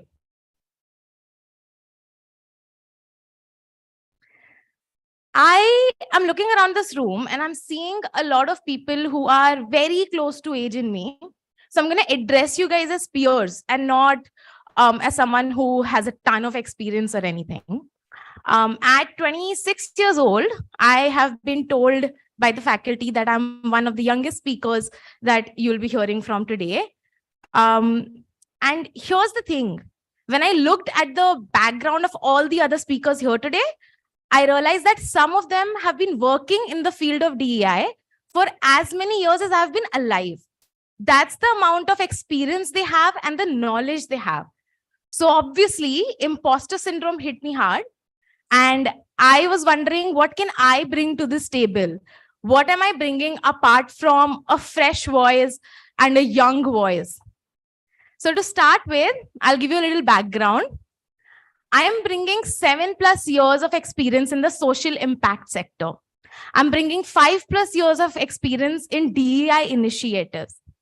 And apart from all of that, I'm also bringing a dozen years of experience of unlearning deep-seated biases, and also a journey where I've gone from being uninformed and ignorant to completely turning it around to being a person who is critically thinking about topics from every perspective possible, listening to people around them, and then taking informed decisions on what I believe.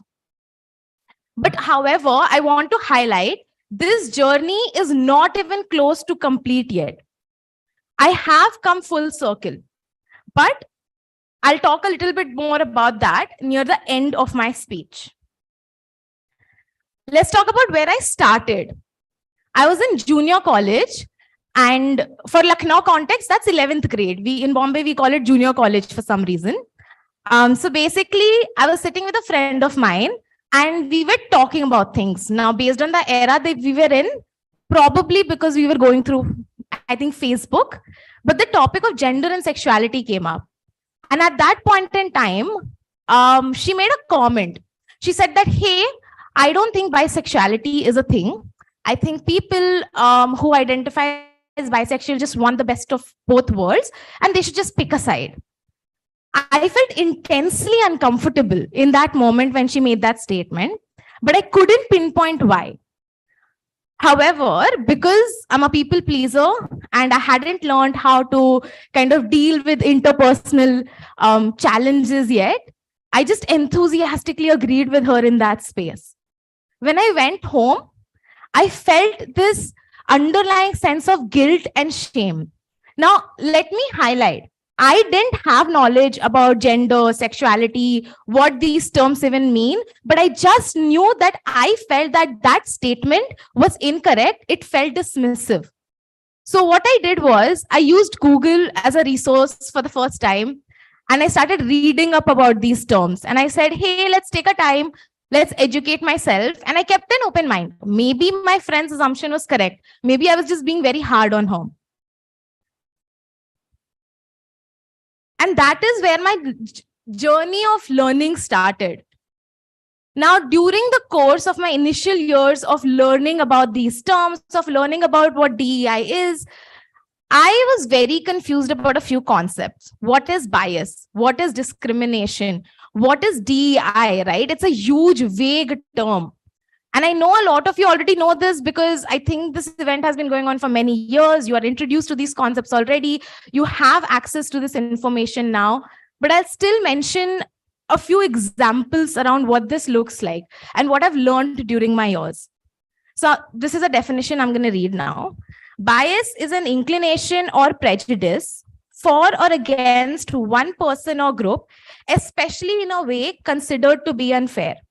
So this means that you can be biased for someone or against someone. Now, I don't know about you, but I hope all of you know about the great Mumbai-Delhi divide, where people in Mumbai will definitely hate on people in Delhi and vice versa. Now, if somebody is a Mumbaikar, and I can say this because I hope there's no Mumbaikars here, and they, oh, we do. Oh, okay. So, and they hate on somebody from Delhi or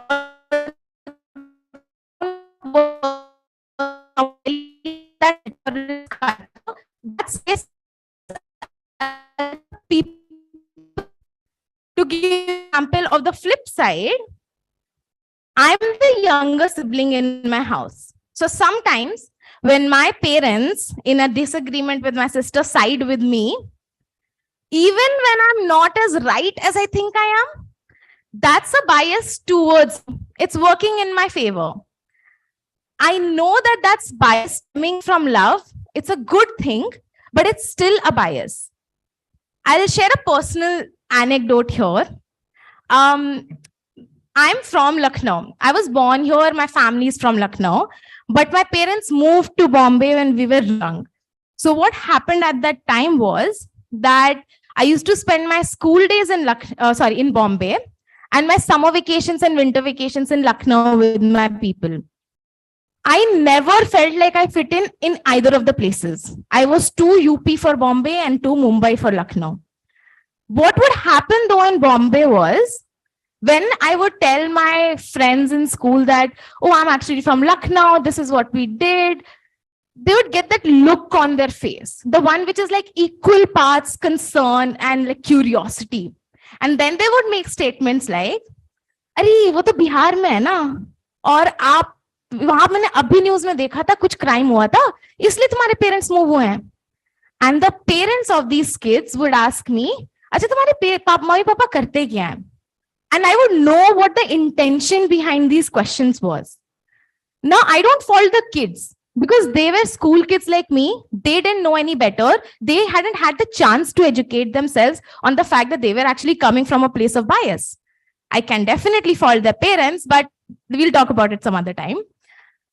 What I can definitely talk about here is the impact that that would have on me, because that became discrimination for me because it was action against me. And what would happen was, I was the only kid in my school who hated talking about her vacations. I was the only kid who would try and hide her roots. And I just constantly not tell people that I have family in other parts of the country and just be like, I'll feel like I belong. Biases start off small. Which school do we go to? Public or private? Where do we live? Who are our friends? What is a family structure? And then as we move into the world, they become more, I think they become more powerful. They become more about who we are. What is our identity? Whom do we love? But since childhood, we are taught that we need to have certain stereotypes and assumptions, and sometimes for survival. To give you an example, if there's a pan on the stove, I am not going to pick it up with my bare hands at this age at least. I'm going to check ki gas on thi kya, is it hot? I'll gently touch it to check and then I'll pick it up. There's a reason, because since childhood, I have learned that I have to assume certain things. But the same does not translate to the human experience. So if somebody, sorry, let me just turn my pages. Thanks. So if somebody is, oh, perfect. So if somebody is working with the human species, which all of us are, and interacting with them, the thing is, every one of us comes from unique life experiences. And it's not fair to go about life with stereotypes and assumptions in place. It's more important for us to have an open mind and listen to them first. But it's also very hard to switch our thinking because this is learned behavior. To give you a very relevant example, since yesterday, I've been asking the entire student committee to stop calling me ma'am, but it's not happened yet. But I also understand it's a very difficult thing for them to immediately switch after just a few hours of knowing me.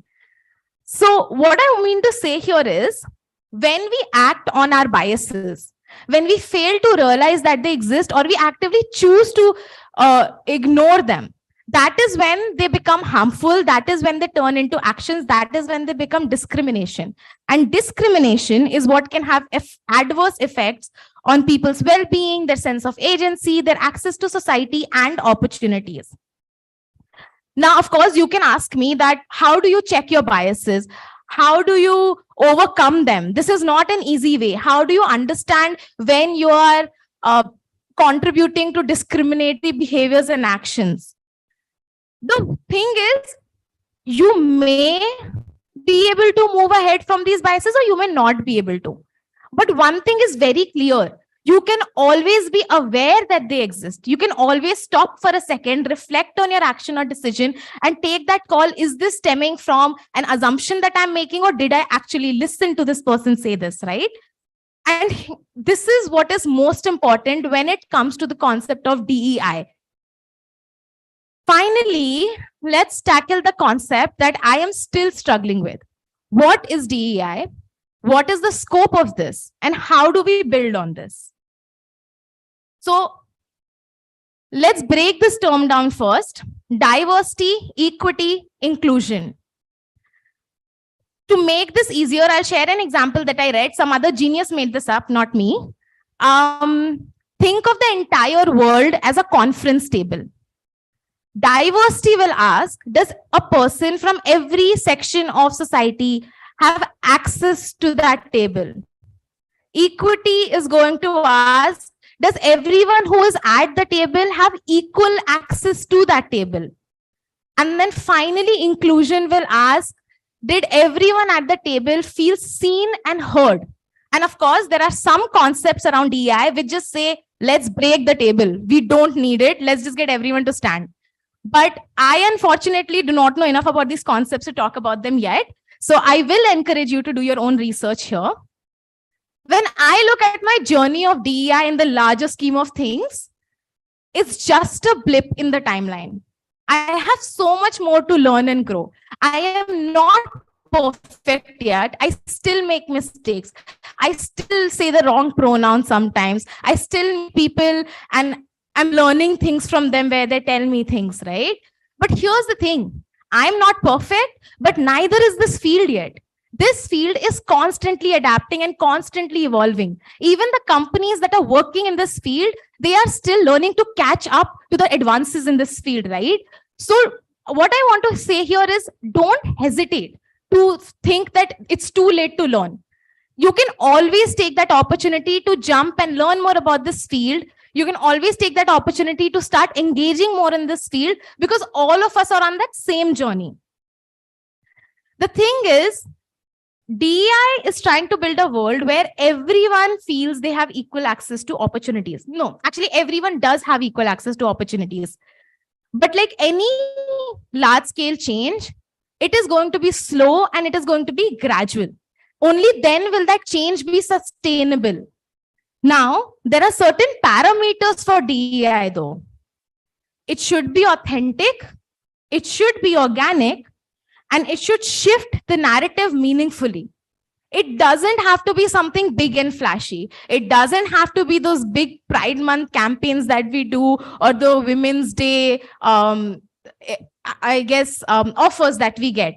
So let's take a look at a video that I love and I hope you do too. I think this video shows the best of DEI and how it can be achieved in a really simple manner. I'm going to ask the media team to play video 1.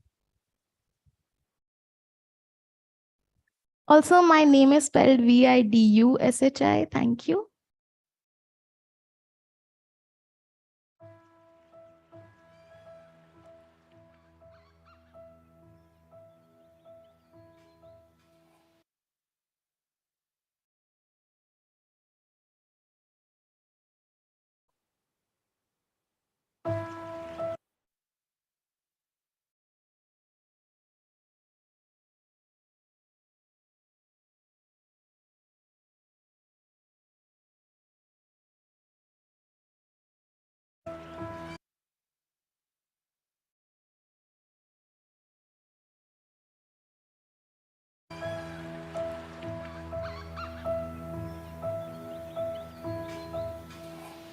If possible, can we dim the light?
things and reflect on this.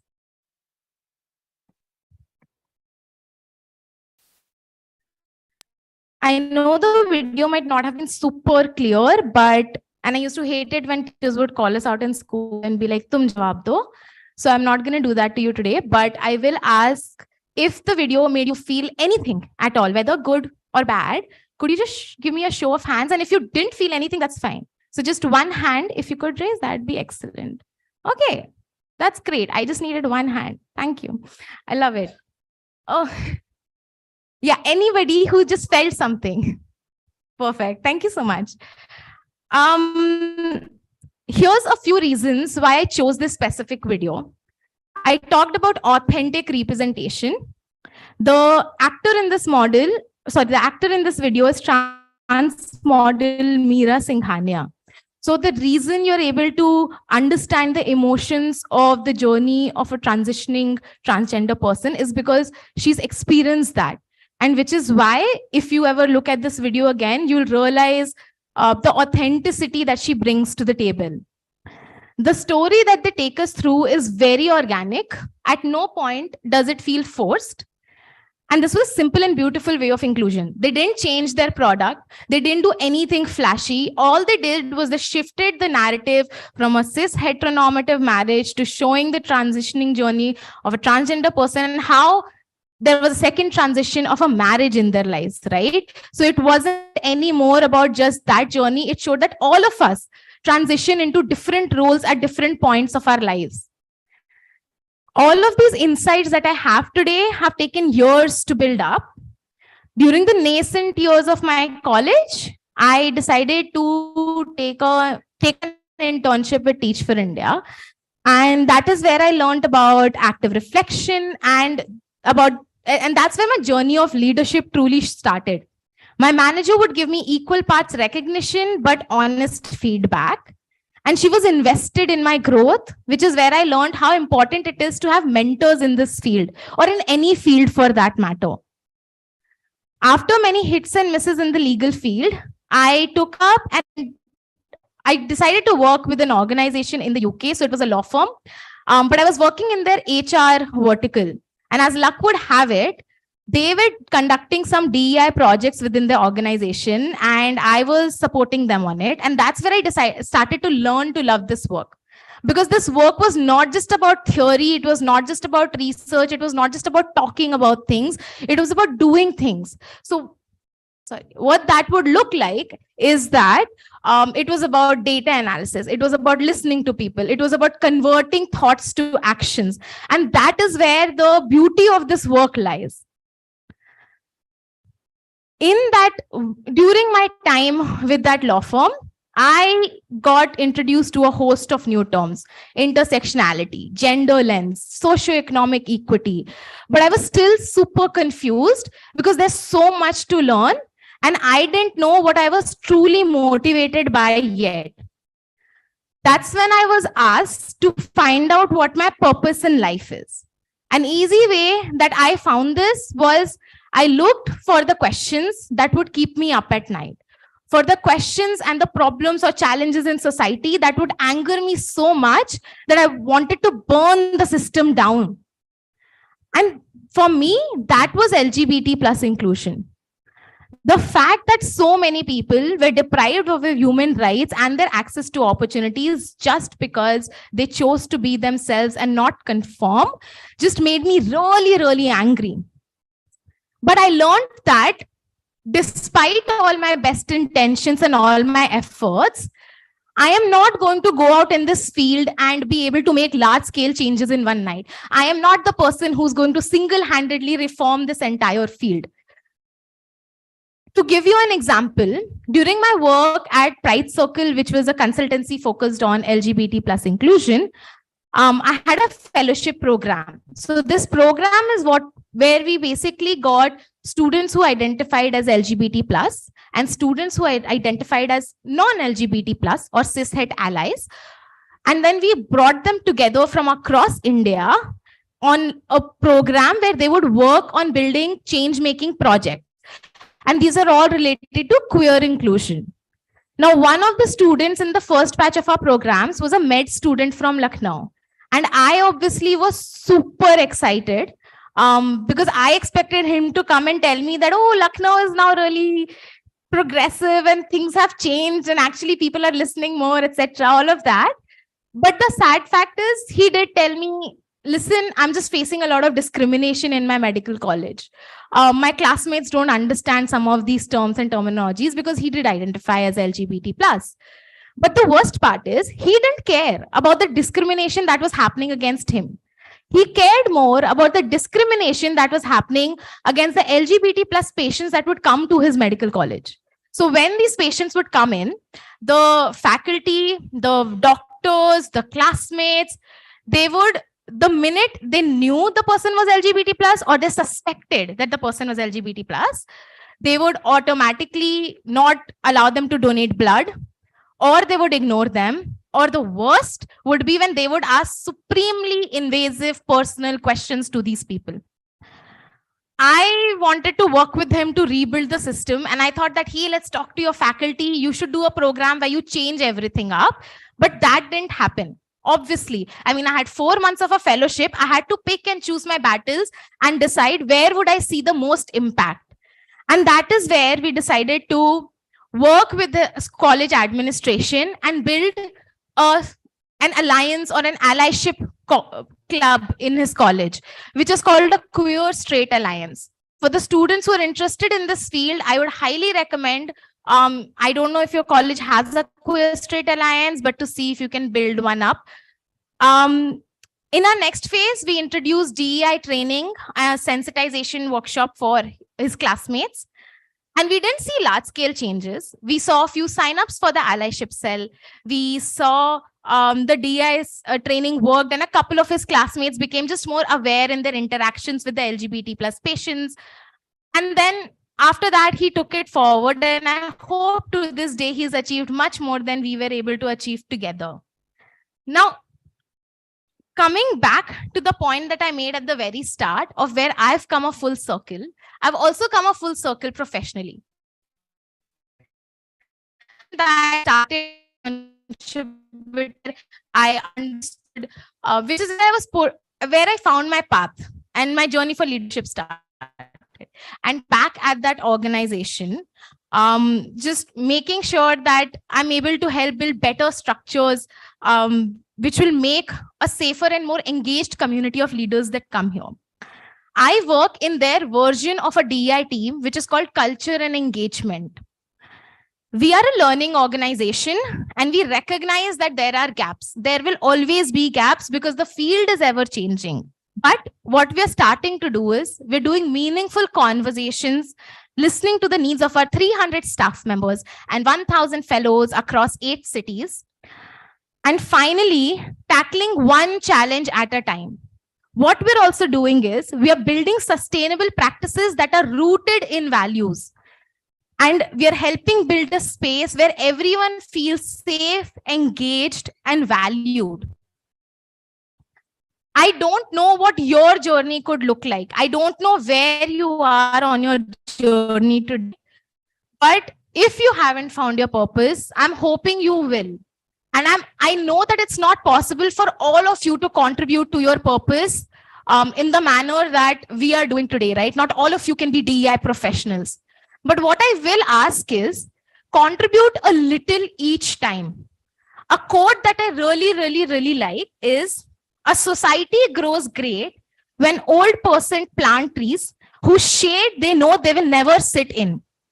What this means is we can only plant the seeds for change and then hope that the next generation can see the difference, right? I am here on this podium today because of the excellent work that people before me have done, because of the advocacy that came before me. So it is very important to recognize that it might seem really certain for you to contribute to change regardless. Finally, I know that this is a little abrupt, but because I found my purpose through Teach for India, I'm hoping that maybe some of you might. Maybe some of you may find purpose elsewhere, and that's absolutely fine. But I hope that your journey of inclusion regardless starts today. I also realize that a lot of you are looking for internship opportunities. So side note, we have excellent internship opportunities at our organization. Now I'm going to show you a small video about finding your purpose with our organization. I'll ask the media team to please play video 2 and okay, lights are dim. Thanks.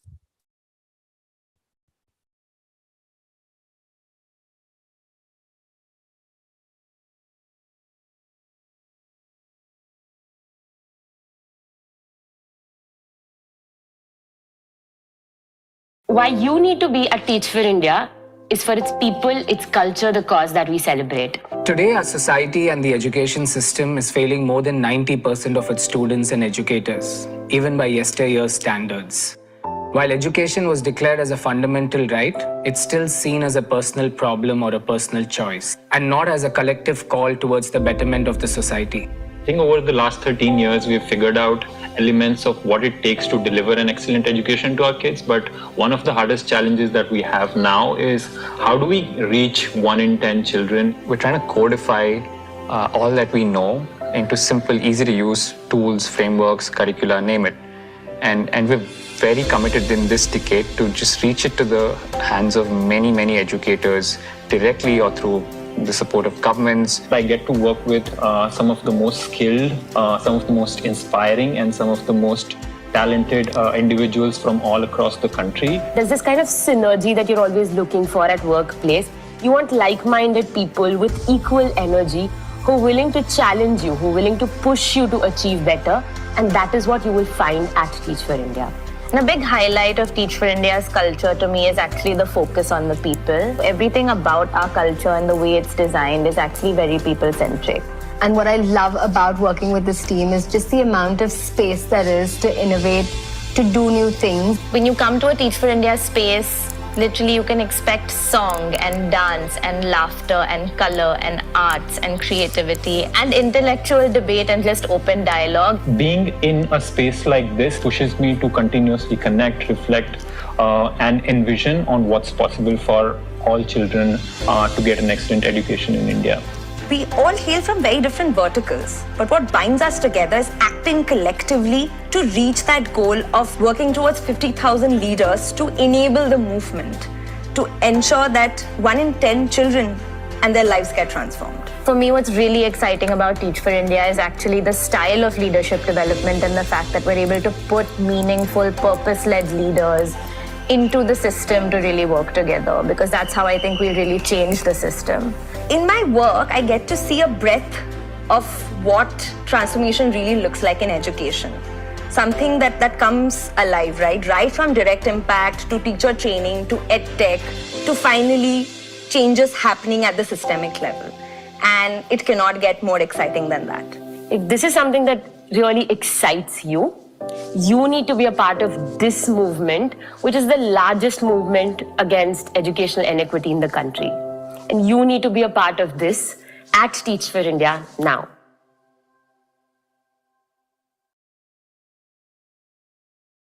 Why you need to be at Teach for India?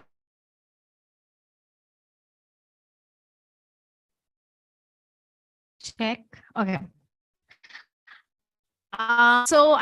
If you have any questions, you can to me. You can get mails from your faculty.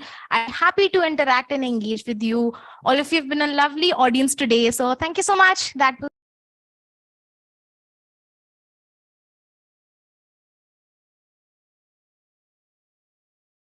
Thank you so much for your inspiring words.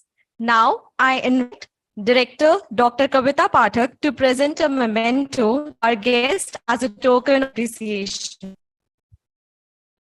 I request Vijay ma'am come on stage.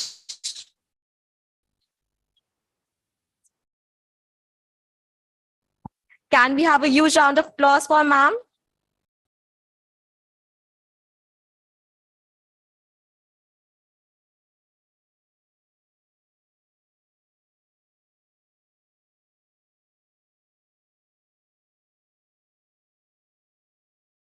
Thank you so much, ma'am.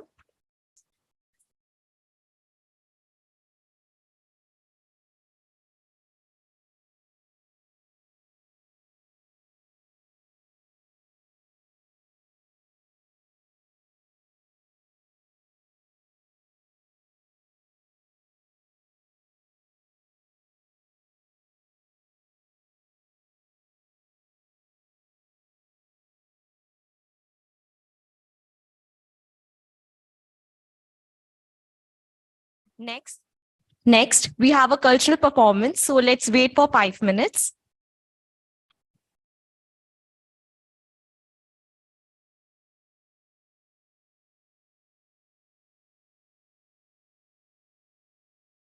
Please don't leave the auditorium.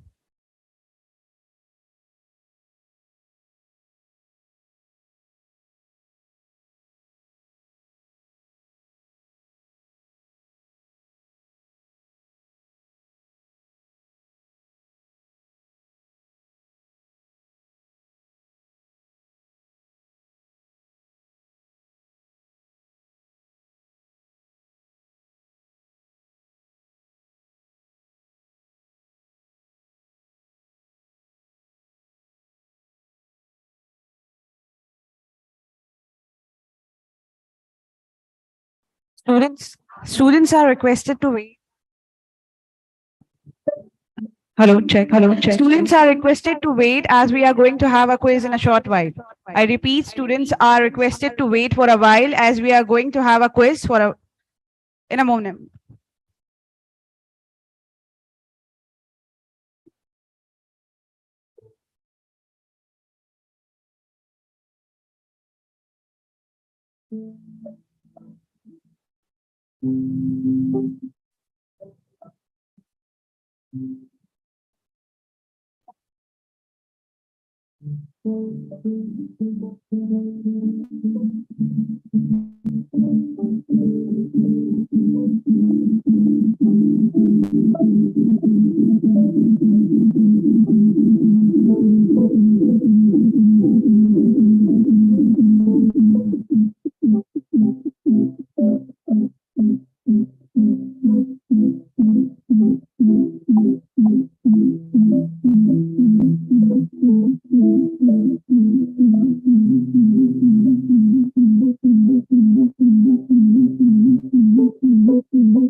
Students, please settle down. We are starting with the cultural program.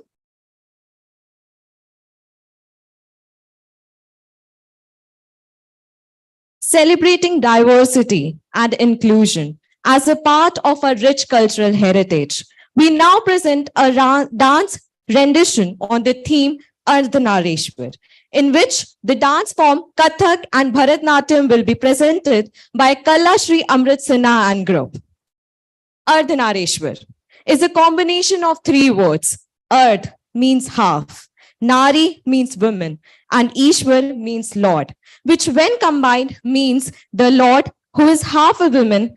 It is believed that the god is Lord Shiva and the women part is the consort goddess Parvati or Shakti. Let's welcome the team with a huge round of applause.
Om Shiva.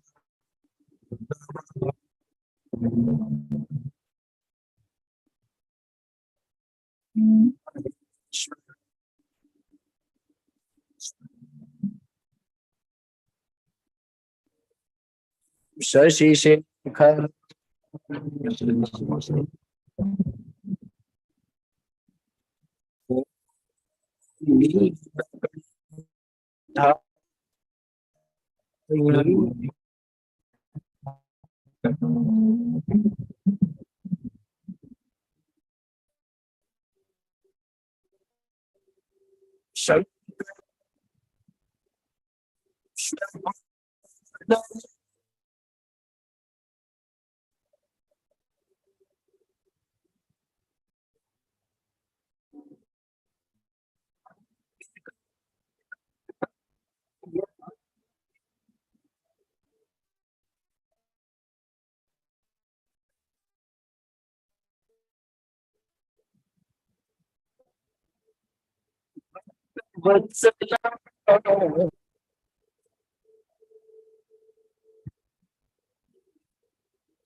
No.